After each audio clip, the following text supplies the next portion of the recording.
आदरणीय मेरे प्रिय दोस्तों, मित्रों और भक्तों, क्या आप जानते हैं कि भगवान भास्कर की आराधना का क्या अद्भुत फल प्राप्त होता है? दोस्तों, यह आपको इस वृत्तांत में बताने वाला हूँ। दोस्तों, यह सूक्ष्म वृत्तांत सिर्फ 10 मिनट का होने वाला है, अतः आपसे विनती है कि बने रहिए इस वृत्तांत के अंत तक। मेरे साथ आपका भी परोपकार होगा। तो दोस्तों, बिना समय गंवाए आइए शुरू करते हैं इस वृत्तांत को। दोस्तों, महाराजा सत्राजीत का भगवान भास्कर में स्वाभाविक अनुराग था। उनके नेत्र कमल तो केवल दिन में भगवान सूर्य पर टिक टकटकी लगाए रहते हैं, किंतु सत्राजीत की मन रूपी आंखें उन्हें दिन रात निहारा करती थी।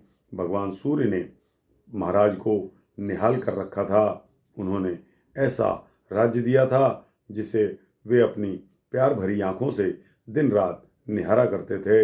इतना वैभव दे दिया था जिसे देखकर सभी को विस्मय होता था। स्वयं महाराज भी विस्मित रहते थे। दोस्तों, इसी विस्मय ने उनमें एक जिज्ञासा पैदा कर दी कि वह कौन सा पुण्य है जिसके कारण यह वैभव उनको मिला है। यदि उस पुण्य कर्म का पता लग जाए तो उसका फिर से अनुष्ठान करके अगले जन्म में इस वैभव को स्थिर बना लिया जाए। उन्होंने ऋषि मुनियों की एक सभा एकत्रित की। महारानी विमलवती ने भी इस अवसर से लाभ उठाना चाहा। उन्होंने महाराज से कहा कि हे नाथ, मैं भी जानना चाहती हूँ कि मैंने ऐसा कौन सा शुभ कर्म किया है जिससे मैं आपकी पत्नी बन सकी हूँ। महाराज ने सभा को संबोधित करते हुए कहा कि प्रिय और पूज्य महर्षियों, मैं और मेरी पत्नी दोनों यही जानना चाहते हैं कि पूर्व जन्म में हम दोनों कौन थे और किस कर्म के अनुष्ठान से यह वैभव हमें प्राप्त हुआ है। यह रूप और यह कांति कैसे प्राप्त हुई है। महर्षि परावर्तन ने ध्यान से मग्न होकर देखा और कहा कि राजन, पहले जन्म में आप शूद्र थे और महारानी उस समय की आपकी ही भार्या थी।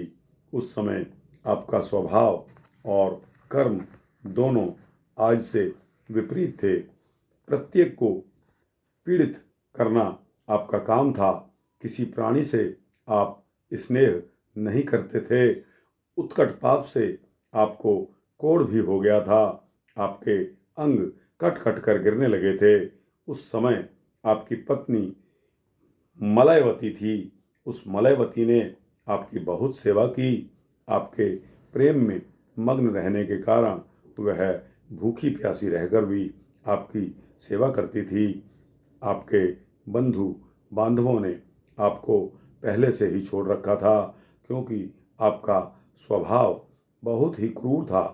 आपको क्रूरतावश आपने अपनी पत्नी का भी परित्याग कर दिया था, किंतु उस साध्वी ने आपका त्याग कभी नहीं किया। वह छाया की तरह आपके साथ चलती रही। अंत में इसी पत्नी के साथ आपने सूर्य मंदिर की सफाई आदि का कार्य आरंभ कर दिया। धीरे धीरे आप दोनों ने अपने को सूर्य भगवान को अर्पित कर डाला। आप दोनों ने सेवा कार्य उत्तरोत्तर, जब आपके सेवा कार्य बढ़ते गए, झाड़ू बुहारी लीपना पोतना आदि कार्य करके शेष समय दोनों इतिहास पुराण के श्रवण में बिताने लगे। एक दिन आपकी पत्नी ने अपने पिता की दी हुई अंगूठी वस्त्र के साथ कथावाचक को दे दी। इस तरह सूर्य की सेवा में आप दोनों के पाप जलते गए। सेवा में दोनों को रस मिलने लगा था, अतः दिन रात का भान ही नहीं होता था। एक दिन महाराज कोलाक्ष उस मंदिर में आ गए। उनके साथ बहुत बड़ी सेना भी थी। राजा के उस ऐश्वर्य को देखकर आप में राजा बनने की इच्छा जागृत हो उठी। यह जानकर भगवान सूर्य ने उससे भी बड़ा वैभव देकर आपकी इच्छा की पूर्ति कर दी है। यह तो आपके वैभव प्राप्त करने का कारण बताया। अब आप में जो इतना तेज है और आपकी पत्नी में जो इतनी कांति आ गई है, इनका रहस्य भी सुन लीजिए। एक बार सूर्य मंदिर का दीपक तेल न होने के कारण बुझ गया। तब आपने अपने भोजन में रखे हुए तेल से दीपक में तेल डाल दिया और अब आपकी पत्नी ने आपकी अपनी साड़ी फाड़कर उसकी बत्ती लगा दी। इसी से आप में इतना तेज और आपकी पत्नी में इतनी कांति आ गई है।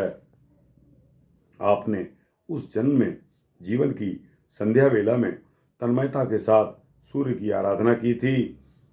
उसका फल जब इतना महान है, तब जो मनुष्य दिन रात भक्ति भाव से दत्तचित्र होकर जीवन पर्यंत सूर्य की उपासना करता है, उसके विशाल फल को कौन आंक सकता है। दोस्तों, इसका अंदाज़ा लगाना मुश्किल है। महाराज सत्यजीत ने पूछा कि भगवान सूर्य को क्या क्या प्रिय है। मैं चाहता हूँ कि उनके प्रिय फूलों और पदार्थों का उपयोग करूँ। परावसु ने कहा, भगवान को घृत का दीप बहुत पसंद है। इतिहास पुराणों के वाचक की जो पूजा की जाती है, उसे भगवान सूर्य की पूजा समझिए।